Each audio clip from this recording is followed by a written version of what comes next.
ही आस घेऊन मी सगळ्या लग्नांमध्ये जायला लागलो, रिसेप्शन मध्ये जायला लागलो. मला आठवतं लग्न म्हटलं की किस्सा मला आठवतो, तो किस्सा आपण मांडूया.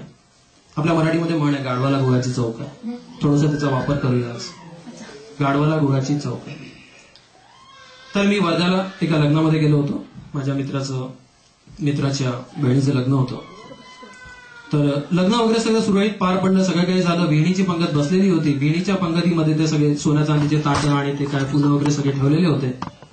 आणि सगळ्याच्या सगळं पंगत मस्त आपली बसलेली आहे. सासूरवाडीकडले सगळे लोक बसले होते. आपले मुलीचे वडील आले. मुलीचे वडील येऊन नमस्कार करत करत बसा बसा प्लीज म्हणे जावाय बापू होऊन जाऊ द्या. आता हिला पण वराडीतच घेऊ ना मग आपण. वराडी म्हटलं म्हणजे मजा येते. पण म्हणे होऊन जाऊ द्या म्हणे. आता झालं म्हणे, गरम गरम जेवण मांडलंय म्हणे, वांग्याची भाजी वगैरे होऊन जाऊ द्या चला. तो म्हणे जावय मात्र रुसला. हो जावय म्हणते हो मी नाही जेवत.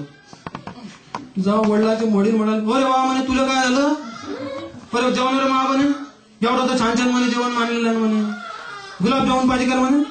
हो आणतो ना म्हणे, मोठे मोठे छोटे छोटे कोणते पण आणतो म्हणे. गुलाबजामुन नको, नाही म्हणे मला गुलाबजामुन नको. अरे म्हटलं बा काय झालं. मग म्हणे का रसगुल्ले चालतात का. हो सांगतो ना म्हणे आणायला लागतात. अरे रसगुल्ले नाही म्हणे, रसगुल्ले बी नको म्हणे, गुलाबजामुन नको. जिलेबी म्हणे गरम गरम. हो म्हणे आचारी म्हणे आपलाच मित्र आहे म्हणे, आत्ता तयार लावतो म्हणे छोट्या छोट्या मोठ्या मोठ्या गुलाब जिलेबी मस्त गरम गरम.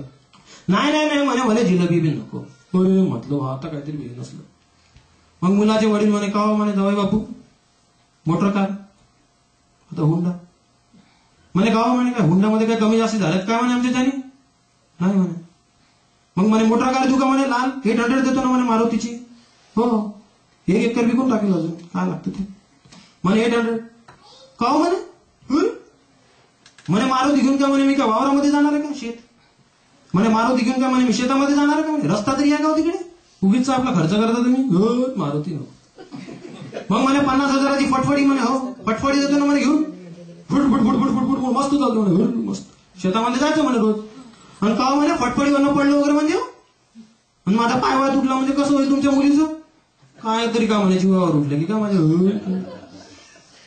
800 नको, कार नको, फटफटी नको. म्हणजे म्हटलं माझा बाय पाहिजे का म्हणे, सोनं चांदी देतो म्हणे अजून काही तोळे लागले तर.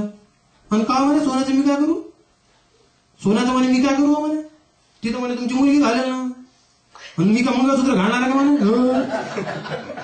फटफटी नको, कार नको, सोना चांदी काही नको. म्हटलं पैसा, अरे म्हणे जहागीरदार देशपांड्याचा मुलगा आहे म्हणे, नागपूर ते वर्धा म्हणे आपलीच जागा पूर्ण, पैशाची गोष्ट सांगता का म्हणे. हो काहीच नको जावं म्हणे, मला यो बिन नाही पाहिजे त्यो बिन नाही पाहिजे. मग म्हटलं बा तुला काय पाहिजे. जावय म्हणते म्हणजे मला हे बिन नाही पाहिजे त्यो बिन नाही पाहिजे, मला गुळ पाहिजे. गुळ वराडीमध्ये गुळी म्हणतात. म्हणे मला यो बिन नाही पाहिजे त्यो बिन नाही पाहिजे, मला तर म्हणे खायला गुळच पाहिजे. अरे वा म्हटलं मला काय मालूम तुला गुळ पाहिजे. ये रे माझ्या राम्या शाम्या पद्या नाण्या इकडे ये, आण गुळाच्या भेल्या आण, पिवळी आण, लाल आण, पांढरी आण. ठेवला सगळ्या जावयाच्या बाजूला. जावयाने मस्त वांग्याच्या भाजीचा रस्ता खाल्ला, सुंदर जेवण झालं, छोटासा छोटासा गुळ खाल्ला आणि म्हणे 4 दिवस झालं. मग लग्न विघ्न झालं मस्त. आपलं वराड जे होतं आपलं सगळं सासूरवाडीवाले सगळे लोक गेले, मुलगी आपली सासरी गेली. वडील आपले मुलीचे वडील आपल्या कोपऱ्यामध्ये बसलेले होते. मी त्यांच्या जवळ जाऊन सहज त्यांना विचारलं का म्हटलं काका कसा वाटला म्हटलं जावाई तुमचं, जमतं का म्हटलं, कसं वाटलं सांगा, आवडला का काय. एकच सांगतो म्हणे सुहास तुला, एका वाक्यात जर सांगायचं म्हटलं ना सुहास, तू माझ्या जावायला गुळाची चव ती आपण गुळाची चव.